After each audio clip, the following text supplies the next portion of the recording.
구독을 통해 매주 새로운 내용을 받아보세요.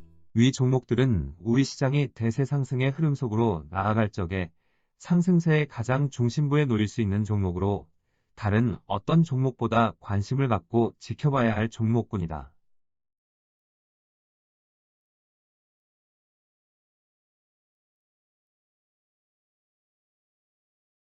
KB금융지주 50만원, 현대자동차 100만원이 넘어설 때까지 함께할 투자자의 모임.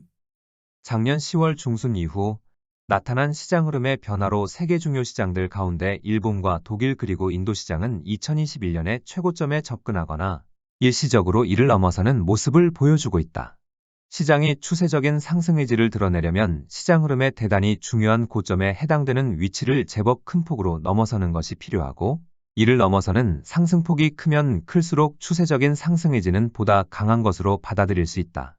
현재의 위치에서 세계 주식시장의 흐름에서 대단히 중요한 고점은 2021년 최고점이다. 바로 이 시기 세계 주식시장은 아주 강력한 추세적인 상승 의지를 드러냈다.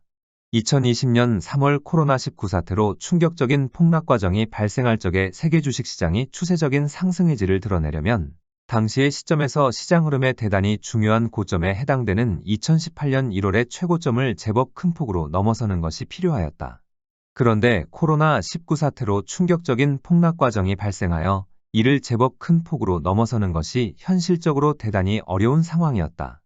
하지만 이후 발생한 강력한 형태의 유동성 장세로 세계 중요 시장들 대부분은 2018년 1월의 최고점을 아주 큰 폭으로 넘어서므로 향후 추세적인 상승 과정으로 나아가겠다는 대단히 강력한 의지를 드러낸 바 있다.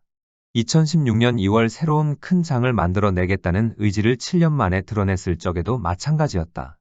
바로 이 시기에도 세계 중요 시장들은 추세적인 상승 의지를 드러내기 위해서는 시장 흐름의 대단히 중요한 고점을 제법 큰 폭으로 넘어서는 것이 필요하였다. 당시 우리 시장의 흐름에서 대단히 중요한 고점은 2011년에 도달한 역사적인 최고점인 2231포인트였다. 일본 시장은 2000년 최고점인 2833포인트였고 독일 시장은 2015년 4월의 역사적인 최고점이 여기에 해당되었다.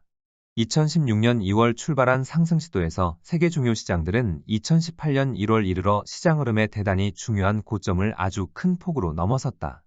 2018년 1월과 2021년 모두 세계 중요 시장들은 시장 흐름의 대단히 중요한 고점을 15에서 25%를 넘어서므로 강력한 추세적인 상승 의지를 드러낸 것이다.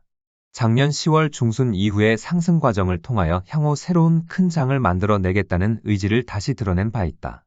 이런 의지를 실천에 옮기기 위해서는 세계 중요 시장들이 시장 흐름의 대단히 중요한 고점을 제법 큰 폭으로 넘어서는 것이 필요하다. 작년 10월 이후의 관점에서 세계 주식시장의 흐름에서 대단히 중요한 고점은 2021년 최고점이 여기에 해당된다. 의지를 살짝이라도 드러내려면 중요한 고점을 최소 3% 수준을 넘어서면 되지만 보다 강력한 의지를 드러내려면 보다 큰 폭으로 넘어서는 모습을 보여주는 것이 필요하다. 향후 세계 주식시장의 흐름에서 중요한 국가들은 일본과 독일 시장 그리고 인도 시장이라고 하였다. 2018년과 2021년의 시장 위치에 도달할 때까지는 나스닥 시장을 상승세의 전면에 내세웠지만 향후에는 이런 역할을 기대하기 힘들다. 일본 시장과 독일 시장이 그 역할을 대신 맡을 수밖에 없는 상황에 놓여 있고, 특히 일본 시장은 과거 나스닥 시장을 대신할 수 있는 역할을 맡은 바 있다. 그리고 현재 앞선 행보를 보여주고 있다. 우리 시장도 2018년 1월과 2021년 초순의 시기에는 시장 흐름의 대단히 중요한 고점을 아주 큰 폭으로 넘어서면서 강력한 추세적인 상승 의지를 드러낸 바 있다. 작년 10월 기준으로 보면 우리 시장의 흐름에서 대단히 중요한 고점은 2021년의 역사적인 최고점에 해당되는 3313포인트이다. 그런데 일본 시장과 독일 시장이 최근 이 위치 전후로 접근하고 있지만 우리 시장은 현재 2600피에도 도달하지 못하므로 3313포인트와는 상당히 거리를 두고 있다. 우리 시장이 이런 상황에 몰리게 된 것은 2021년 이후의 하락 과정에서 2018년 1월의 고점 전후의 위치를 지켜내지 못하고 강하게 뚫고 내려가 2134포인트까지 밀려난 영향이 크다. 당시 시장 흐름의 대단히 중요한 저점에 해당되는 이 위치를 살짝 깨고 내려가는 선의 시장 위치는 지켜내는 것이 중요하다 하였다. 일본 시장은 2018년 1월의 고점을 잘 지켜냈고 독일 시장은 이를 제법 큰 폭으로 깨고 내려가는 선에 그쳤지만 우리 시장의 경우 뚫고 내려가는 강한 하락세가 발생하였다. 2018년 2월 미중 무역 전쟁이 터져나오는 하락 과정에서도 우리 시장은 마찬가지 모습을 보여주었는데, 이런 점은 우리 경제가 중국 경제에 대한 의존도가 큰 영향으로 인한 것이다. 그럼에도 불구하고 우리 시장은 세계 주식시장의 흐름의 관점에서 보면 종속적인 변수에 불과하여 세계 주식시장에서 새로운 큰 장이 발생할 경우 우리 시장 또한 새로운 큰 장에 적극 가담하기 때문에 이런 상대적인 부진은 염려하지 않아도 된다.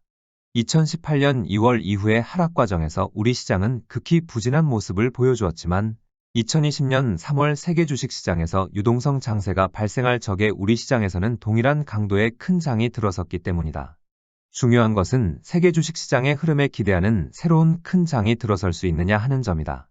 그리고 현재의 위치에서 세계 주식시장의 흐름에 단기적으로 크게 영향을 미치는 쌓아는 미국의 부채 한도 협상의 타결 여부, 제닛 옐런 미 재무부 장관이 연방정부의 현금이 바닥나는 시점을 6월 1일로 특정함으로 최근 세계 주식시장은 이 문제로 인한 우려가 커지고 있다. 이 문제가 최악의 상황으로 나아갈 경우 시장 흐름에 심대한 타격을 가할 수 있다는 점에서 우려가 있을 수 있지만 실제 최악의 상황으로 나아갈 가능성은 극히 낮은 편이다. 이 문제가 정치적인 이해관계로 불거져 나온 것이라 상황이 어려울수록 타결 가능성은 그만큼 높아지기 때문이다. 이 문제로 인하여 시장의 출렁거림은 있더라도 지금까지 진행하여온 시장 흐름에 변화를 주지는 않을 것이기 때문에 이 문제는 의식하지 않은 것이 바람직하다.